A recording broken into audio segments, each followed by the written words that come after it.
Are Cambodia and Thailand currently at war? Well, no, not in the traditional sense. But the two neighboring countries have a long and complicated history that includes plenty of fighting over the years. In fact, it might be more accurate to say that they've been in a sort of low-level conflict state since the end of the 1970s. Today, we're going to take a look at the current state of the Cambodia-Thailand conflict, whether or not it will ever end, and what it would look like if these two were to go to war. To understand the current conflict, you need to go back quite a ways.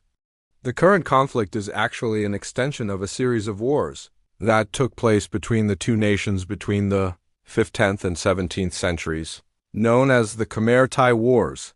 These wars were generally fought over territorial control and influence in the region and culminated in the sacking of the ancient Khmer city of Angkor in 1592. The two nations also fought each other during the 19th and 20th centuries.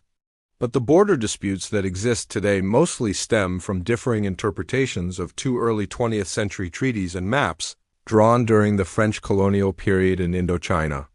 Specifically, there are 4 treaties and maps that both nations agree are binding but disagree on their interpretation. That includes the 1904 Franco-Thai Treaty, the 1907 Treaty of Versailles, the 1913 Franco-Thai Agreement, and a 1938 territorial demarcation. There are a number of areas where the two countries disagree on the border, but the most prominent and long-standing point of contention has been the ancient Hindu temple of Priya Vihar, a UNESCO World Heritage Site. The issue here is not the temple itself, which sits atop a mountain ridge, but the surrounding land. In 1962, the International Court of Justice ruled that the temple, which dates back to the 9th or 10th century, is located in Cambodia. However, the court did not fully demarcate the surrounding land. And so the question of precisely where the border starts and ends around the temple remains a source of contention. Cambodia considers the entire mountain to be theirs, while Thailand believes it should only include the temple itself.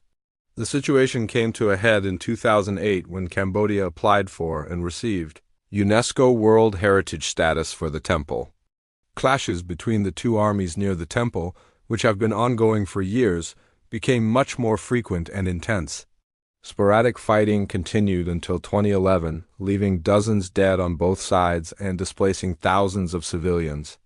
In 2013, the ICJ reaffirmed its 1962 ruling, but stopped short of giving a final say on the border dispute. It found that the area around the temple next to the 1962 borderline belongs to Cambodia. However, it left open the possibility for future negotiations on the precise location of the border. Thailand, however, has consistently refused to accept the ICJ's jurisdiction on all aspects of the border, including the Priya Vihar area. It has, however, accepted the court's authority over the temple itself. Even after the 2013 ruling, localized incidents and minor clashes continued to occur around the 250-mile-long border, which has never been fully demilitarized. And just recently on May 2025, a border incident near the so-called Emerald Triangle area of the border left one Cambodian soldier dead. The event took place near an illegal border crossing, which Thailand shut down in 2019, according to the Cambodian military. The Thai army opened fire on a Cambodian soldier who was clearing grass near the old crossing in an area that Cambodia considers sovereign territory.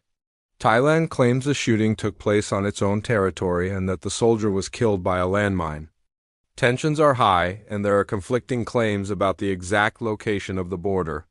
In the wake of this incident, Hun Sen, the Prime Minister of Cambodia, said his government intended to ask the ICJ to rule on the border in Priya Vihar and 3 other areas along the border, including Tamon Ton Temple, Tamon Toch Temple, and Ta Krabai Temple. The situation is complicated by the fact that both countries are preparing for elections that are seen as key to maintaining stability in the region. The Thai general election held in May saw the return of former Prime Minister Thaksin Shinawatра's party to power, which could complicate relations with Cambodia, given that he's been critical of the monarchy there. Meanwhile, Cambodia's July election is expected to be a formality, with Hun Sen's party poised to win a sweeping victory. So does this mean that Cambodia and Thailand are on the verge of a larger conflict? Well, perhaps. While neither side wants a full-blown war, nationalist sentiments on both sides, exacerbated by domestic political dynamics, often fuel the tensions. Issues like cultural heritage, the treatment of migrant workers, and even claims over language and traditions contribute to a sometimes toxic relationship on social media. The border disputes and closures of checkpoints also have a major impact on cross-border trade, which is economically important for both nations. Still, cooler heads have prevailed thus far, and despite the posturing, it doesn't look like things will escalate into a wider conflict anytime soon. Thailand generally prefers to resolve these matters through bilateral mechanisms, such as the Joint Boundary Commission, rather than international arbitration. Whether or not Cambodia agrees remains to be seen.